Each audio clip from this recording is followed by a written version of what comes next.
What up, YouTube? So today is going to be part 4 of the Honda Civic sleeper build, and the reason why I'm showing you this car is because I'm most likely going to be using this transmission out of this car. I'm still debating on the motor. This is a K20 Z3 engine. I also have a K20 A2 motor that I wanted to try out and use because I actually haven't swapped one for myself, and just wanted to try something different, see the difference with maybe the K20 A2 with LSD, since LSD actually makes a big difference, which this comes with. The 06 to 2011 come with Honda Civic Type R LSD stock TSX 6 gear, which is one reason why I really like the transmission, because stock, it does really good. It has a really good gear ratio.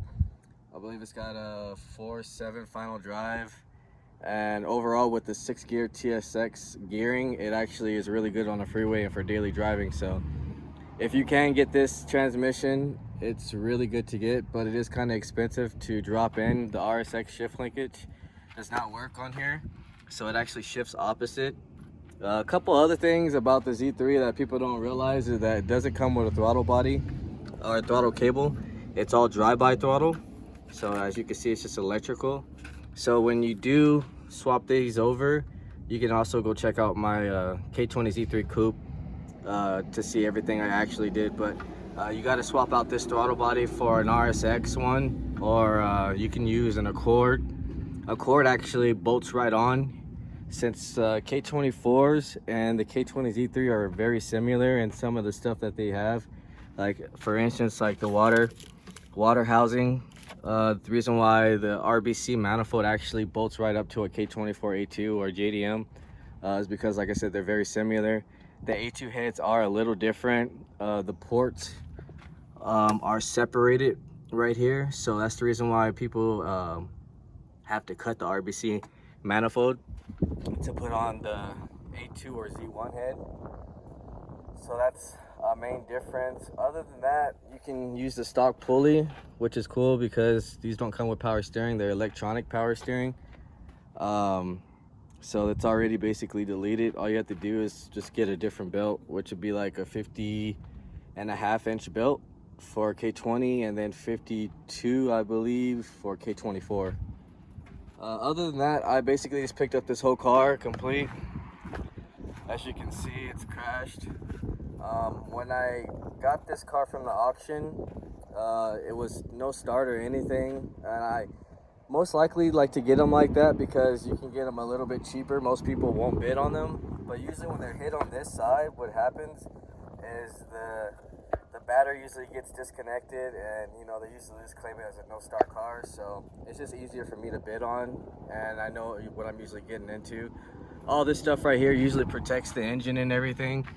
As far as you can see, I think the only thing that really broke was the thermostat housing, which I have an extra one from that car, so I'm not really worried about that. Other than that, there's a couple things. If anybody's interested, I won't be using these mounts. They're Musa mounts, which I've actually used before on K-swap cars, so they're actually pretty good.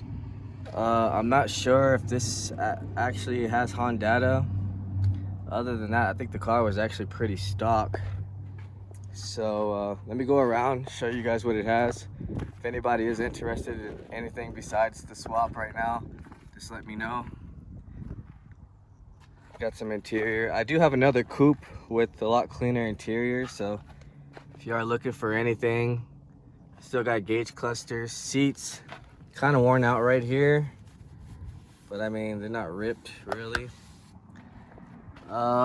Got the rear seats. Like I said, the other car that I have, the coupe, it's a lot cleaner. Still got the navigation screen and everything. I got the key immobilizer and ECU, so if anybody needs that, and they're just trying to go back to stock. Rear bumper's good. Tail lights are kind of broken.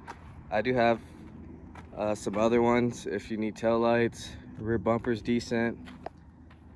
I sold the trunk already. Wheels are okay. They're kind of slight curb rash. These are from the 2012 to 2015, so they're not actually stock wheels on here. The doors are pretty good on here, and I think this fender is pretty decent. But other than that, yeah, let's see if we can just get it started. and I got a new battery connected. The other one was busted, as you can see. So hopefully we can get this thing to start, and then we'll go from there to see if we're actually going to drop this motor or the A2. If anything, leave a comment and let me know what you guys think, which motor I should go with if you guys want to see the A2.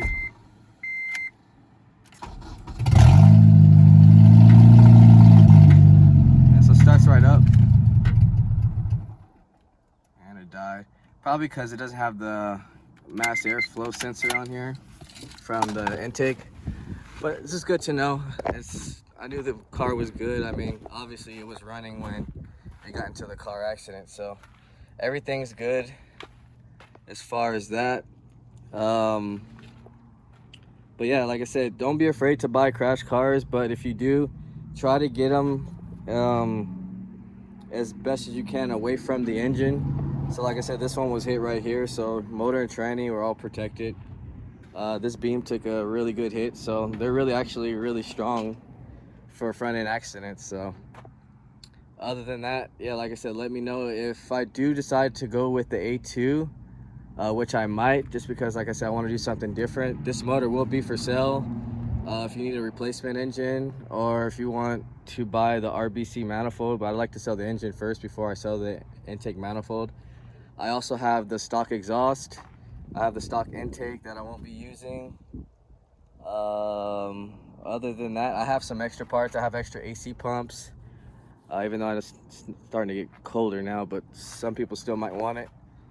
Other than that, like I said, let me know what you guys think on the A2 motor. I think I am gonna go with it just because I just want to feel some different power. Now, some people might say this actually has less horsepower. It actually doesn't. It is 197, but it was 197 horsepower in 2006, which is actually when the K20Z1 in 05 was actually 210 horsepower, and then when it went to 2006, it actually lost 9 horsepower, but it didn't actually lose horsepower. It was just the way of standard of reading of the dyno and everything. So this motor actually does have around 200. If you added the 9 horsepower, it would actually be around 206. So it does actually have more horsepower. It's most likely because of the RBC manifold. I could actually throw the RBC manifold on the A2, but I'm probably just going to keep the regular one on there, just trying to get the car going, if anything. But yeah, like I said, I'll take you guys around one more time for the wheels. I didn't really get to look at them that much. Anybody's interested in the wheels as well. I still got the stock fuel pump and everything. Anything you pretty much see, but except for the wing and stuff, I still have. So